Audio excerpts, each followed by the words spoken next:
ಅಲ್ಲ ನನಗೆ ಜಾಗ ಬಾರಪ್ಪ ನೀನೊಬ್ಬ ಕಮ್ಮಿ ಇದ್ದೆ ಬಾ ಹಿಂಗೆ ಬನ್ನಿ ನೀನೇ ಮುಂದೆ ಬಾ ಯಾಕೆ ನಮ್ಮ ಸಿಟ್ಟು ಅಂತ ಹಬ್ಬ ಮಾಡಿದ್ದೀವಿ ಎಲ್ಲ ದೀಪಾವಳಿ ಆಗೈತಿ ರಾಕೇಶ್ ಓಕೆ ರಮೇಶ್ ಅಣ್ಣ ಓಕೆ ಓಕೆ ಓಕೆ ಕೇಳಿ ಏನು ನೀವೇ ಬಂದಿದ್ದೀರಿ ಸರ್ ಯತೀಂದ್ರ ಸಿದ್ದರಾಮಯ್ಯ ಅವರು ಹೇಳಿದ್ದಾರೆ ನೆಕ್ಸ್ಟ್ ಉತ್ತರಾಧಿಕಾರಿ ಸತೀಶ್ ಜಾರಕಿಹೊಳಿ ಅವರು. ಇದು ಕಾಂಗ್ರೆಸ್ ಪಕ್ಷ, ನಮ್ಮದು ಹೈಕಮಾಂಡ್ ಪಕ್ಷ. ಇದು ಮೈಸೂರು ರಾಜರ ಮನೆ ಅಲ್ಲ. ಇದು ಮೈಸೂರು ರಾಜಮನೆತನದಲ್ಲಿ ಏನಾಗ್ತದೆ, ಅವರಾದ್ಮೇಲೆ ಯಾರು ಇರ್ತಾರೆ ಮಕ್ಕಳು ತಂದೆ ಹಿಂಗೆ ಈ ರೂಟು ಇರ್ತದೆ, ವಂಶ ಪಾರಂಪರ್ಯ. ಇದು ಆ ಥರ ವ್ಯವಸ್ಥೆ ಅಲ್ಲ. ಹೈಕಮಾಂಡ್ ತೀರ್ಮಾನ ಮಾಡ್ತದೆ. ಹೈಕಮಾಂಡು ತೀರ್ಮಾನಕ್ಕೆ ನಾವೆಲ್ಲ ಬದ್ಧರಾಗಿರಬೇಕು. ಒಂದಿನ ಉತ್ತರಾಧಿಕಾರಿ ಯಾರು, ಮುಂದಿನ ಮುಖ್ಯಮಂತ್ರಿ ಯಾರು ಅನ್ನೋ ವಿಷಯಕ್ಕೆ. ಅದನ್ನೆಲ್ಲ ಈಗೆಲ್ಲ ಯಾರ್ಯಾರು ಏನೇನು ಹೇಳಿಕೆ ಕೊಟ್ಟು ಪಕ್ಷಕ್ಕೆ ಮುಜುಗರ ಆಗೋ ಅಂಥದ್ದನ್ನು ಮಾಡಬಾರ್ದು. ಏನಾಗ್ತದೆ, ಅವರೊಬ್ಬರು ಸೀನಿಯರ್ ಲೀಡರ್ ಇದ್ದಾರೆ. ಯತೀಂದ್ರ ಸಿದ್ದರಾಮಯ್ಯ ಒಂದು ಸರಿ MLA ಇದ್ದಾರೆ, ಒಂದು ಸರಿ MLC ಇದ್ದಾರೆ. ಅಂಥವ್ರು ಈ ರೀತಿ ಬಾಲಿಶ ಹೇಳಿಕೆಗಳು ಕೊಟ್ಟರೆ ಏನಾಗ್ತದೆ, ನಾಳೆ ದಿನ ನಾವು ಅವ್ರು ಫಾಲೋ ಮಾಡೋಕ್ಕಾಗ್ತದೆ. ನಾವು ಒಂದು ರೀತಿ ಕೊಡ್ತೀವಿ, ನಾನೊಂದು ಕೊಟ್ಟೆ ಅಂತ ಇನ್ನೊಬ್ರು ಒಂದು ಕೊಡ್ತಾರೆ. ಈ ಥರ ಎಲ್ಲರೂ ಒಂದೊಂದು ಹೇಳಿಕೆ ಕೊಟ್ಟರೆ ಪಕ್ಷಕ್ಕೆ ಡ್ಯಾಮೇಜ್ ಆಗ್ತದೆ. ಪಕ್ಷಕ್ಕೆ ಡ್ಯಾಮೇಜ್ ಆಗೋದು ಒಳ್ಳೆಯದಲ್ಲ. ಯಾಕೆಂದರೆ ತಮಗೆಲ್ಲ ಗೊತ್ತಿದೆ. ಈಗಾಗಲೇ ನಮ್ಮ DK ಶಿವಕುಮಾರ್ ಸಾಹೇಬರು ಹೇಳ್ತಾಯಿದ್ದಾರೆ 2028ಕ್ಕೂ ಕಾಂಗ್ರೆಸ್ ಅಧಿಕಾರಕ್ಕೆ ಬರುತ್ತೆ. ನಾವು ಆ ನಿಟ್ಟಿನ ಕಡೆ ಗಮನ ಕೊಡಬೇಕು. ಎರಡನೇ ಬಾರಿ ನಾವು ಗೆಲ್ಲಬೇಕು, ಸರ್ಕಾರ ಬರೋಕ್ಕೆ 28ಕ್ಕೆ ಮತ್ತೆ ನಾವು ಕಾಂಗ್ರೆಸ್ ಮುಖ್ಯಮಂತ್ರಿ ಕಾಣಬೇಕು ಅನ್ನೋದ್ರ ಕಡೆ ನೋಡೋಕೆ ಬಿಟ್ಟರೆ ಸುಮ್ಮನೆ ಬಾಲಿಶ ಹೇಳಿಕೆಗಳು ಕೊಟ್ಟು ಗೊಂದಲ ಸೃಷ್ಟಿ ಮಾಡೋದು ಒಳ್ಳೆಯದಲ್ಲ.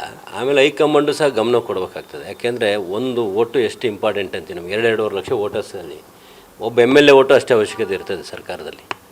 ಸುಮ್ಮನೆ ಇವ್ರು ಯಾರೋ ಒಂದು ಹೇಳಿಕೆ ಕೊಟ್ಟರು ಅಂತಲೇ ಸುಮ್ಮನಿರೋದು, ಮುಖ್ಯಮಂತ್ರಿ ಮಕ್ಕಳು ಅಥವಾ ಇನ್ನೊಬ್ಬರು ಅಂಥೇಳಿ ನಾನೇನು ಹೇಳಿಕೆ ಕೊಟ್ಟರೆ ನೋಟಿಸ್ ಕೊಡೋದು, ಇದ್ಯಾ ಧರ್ಮ? ನಾವಿಂಥವನ್ನೆಲ್ಲ ಒಪ್ಪೋದಿಲ್ಲ.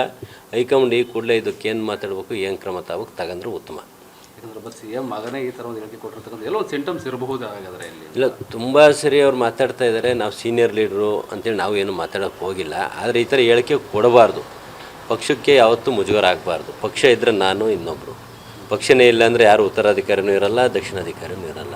ಯಾಕಂದರೆ ಯತೀಂದ್ರ ಅವರು ಹೇಳಿಕೆ ಕೊಟ್ಟಿರ್ತಕ್ಕಂಥದ್ದು ಆರ್ ಅಶೋಕ್ ಅವರು ಹೇಳಿಕೆ ಅಂದರೆ ರಾಜಣ್ಣರು ಈ ಥರ ಹೇಳಿಕೆ ಕೊಟ್ಟಿದ್ರೆ ಕಿತ್ತಾಗ್ತಿದ್ರು. ಬಟ್ ಯತೀಂದ್ರ ಅವ್ರಿಗೆ ಏನು ಕ್ರಮ ತೆಗೆದುಕೊಳ್ತೀರಾ? ಅಲ್ಲ, ನಾನು ಅದನ್ನ ಹೇಳಿದ್ದು, ನನಗೆ ನೋಟಿಸ್ ಕೊಟ್ಟಿದ್ದಾರೆ. ನಾನೇನು ಮುಂದಿನ ಮುಖ್ಯಮಂತ್ರಿ ವಿಷಯ ಮಾತಾಡಿದ್ದಿಲ್ಲ, ಮುಖ್ಯಮಂತ್ರಿ ವಿಷಯ ಅಷ್ಟೇ ಮಾತಾಡಿದ್ದೀನಿ.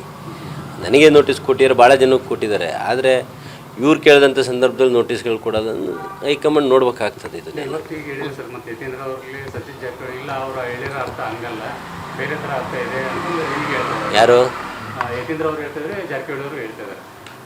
ಎರಡೂ ನೀವೇ ನಿಮ್ಮ ಟಿ ವಿಲೇ ಇದೆಯಲ್ಲ. ಅವ್ರು ಹೇಳಿಕೆ ಕೊಟ್ಟಿರೋದು ನಿಮ್ಮ ಟಿ ವಿಲಿದೆ, ಅದಾದಮೇಲೆ ಏನು ಹೇಳಿಕೆ ಕೊಟ್ಟರು ನಿಮ್ಮ ಟಿ ವಿಲಿದೆ. ಎರಡನ್ನೂ ನೋಡಲಿ ಸಂಬಂಧಪಟ್ಟ. ಸರ್, ಈಗ DK ಶಿವಕುಮಾರ್ ಅವರು CM ಆಗೋದನ್ನು ತಪ್ಪಿಸೋಕೆ ಏನಾದರೂ ನೋಡ್ರಿ, ನಾನು ಹೇಳ್ಬಿಟ್ಟಿದ್ದೀನಿ ನಿಮಗೆ. ಆಗಲೆಲ್ಲ ನಾನು ಹೇಳೋದಿಲ್ಲ.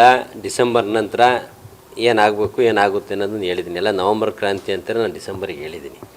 ಹಾಗೆ ಆಗ್ತದೆ. ನೀವೇನದ್ರ ಬಗ್ಗೆ ಎರಡೇ ಮಾತಾಡೋದು ಬೇಡ. ಅದನ್ನ ಈಗ ಮಾತಾಡಲ್ಲ. ಮುಂದಿನ ವಿಷಯನ ಜನವರಿ ಮೇಲೆ ಡಿಸೆಂಬರ್ ಮುಗಿದ್ಮೇಲೆ ಮಾತಾಡ್ತಾರೆ. ಅಲ್ಲ, ಯತೀಂದ್ರ ಅವ್ರ ಬಾಯಲ್ಲಿ ಸಿದ್ದರಾಮಯ್ಯ ಅವರು ಈ ರೀತಿ ಹೇಳ್ತಿದ್ದಾರೆ ಅಂತಂದು BJP ಅವರು ಹೇಳ್ತಿದ್ದಾರೆ. ರೀ, ಸಿದ್ದರಾಮಯ್ಯ ಅವರು ತೂಕದ ರಾಜಕಾರಣಿ. ಅವರು ಒಬ್ಬ ಉತ್ತಮವಾದ ಆಡಳಿತಗಾರರು, ಒಂದು ಉತ್ತಮವಾದ ಅಡ್ಮಿನಿಸ್ಟ್ರೇಷನ್ ಕೊಡೋಂಥ ವ್ಯಕ್ತಿತ್ವ. ಅವ್ರು ಹಿಂಗೆಲ್ಲ ಬಾಲಿಸಿ ಅವರು ನಿಮಗೆ ಮಾಹಿತಿ ಪ್ರಕಾರ ನಿಮಗೊಂದು ಮಾಹಿತಿ ಹೇಳ್ತೀನಿ. ಅವರವರ ಕುಟುಂಬದವ್ರನ್ನ ಯಾರನ್ನೂ ರಾಜಕೀಯಕ್ಕೆ ತಂದಿದ್ದಿಲ್ಲ. ಅಂಥ ಒಂದು ಅಧಿಕಾರ ಅಂಥ ಒಂದು ಇಂಥದಕ್ಕೆ ಹೋದ್ರೂ ಎಲ್ಲಿವರೆಗೂ ತಂದಿದ್ದಿಲ್ಲ. ಅವ್ರು ಇತ್ತೀಚೆಗೆ ರಾಜಕೀಯ ಕೊನೆ ದಿನಗಳಂತ ಅವ್ರೇನು ಇವ್ರು ಹೇಳಿದ್ದಾರೆ ಯತೀಂದ್ರ ಅವರು. ಆ ಸಂದರ್ಭದಲ್ಲಿ ಅವ್ರನ್ನೆಲ್ಲ ರಾಜಕೀಯಕ್ಕೆ ಬಿಡ್ಕೊಂಡಿದ್ದಾರೆ ಯತೀಂದ್ರ ಸಾಹೇಬ್ರವ್ರನ್ನ. ಅವ್ರು ಆ ಥರ ವ್ಯಕ್ತಿತ್ವ ಅಲ್ಲ. ಸುಮ್ಮನೆ ಯಾರೋ ಒಂದು 4-5 ಜನ ಅವ್ರ ಬೇಳೆಕಾಳು ಬೇಯಿಸ್ಕೊಳ್ಳೋಕ್ಕೆ ಸುಮ್ಮನೆ ಯಾರ್ಯಾರದ್ದು ಹೆಸರು ಬಿಡೋದು, ಸುಮ್ಮನೆ ಏನೇನೋ ಹೇಳ್ಕೊಡೋದು. ಸಿದ್ದರಾಮಯ್ಯ ಸಾಹೇಬ್ರು ಎಲ್ಲರೂ ಕೊಟ್ಟಿದ್ದಾರೆ. ಅವ್ರು ಸ್ವಾಭಾವಿಕವಾಗಿ ಮಾಧ್ಯಮದವ್ರು ಕೇಳಿದಾಗ ಈಗ ನಾನು ಮುಖ್ಯಮಂತ್ರಿ ಇದ್ದೀನಿ ಅಂತಾರೆ. ನಾನು ಮುಖ್ಯಮಂತ್ರಿ ಇಳಿಯಲ್ಲ ಅಂತೆಲ್ಲರೂ ಹೇಳಿದ್ದಾರೆ. ಸುಮ್ಮನೆ ಇವ್ರು ಏನು ಗೊಂದಲಗಳು ಕೊಡಬಾರ್ದು.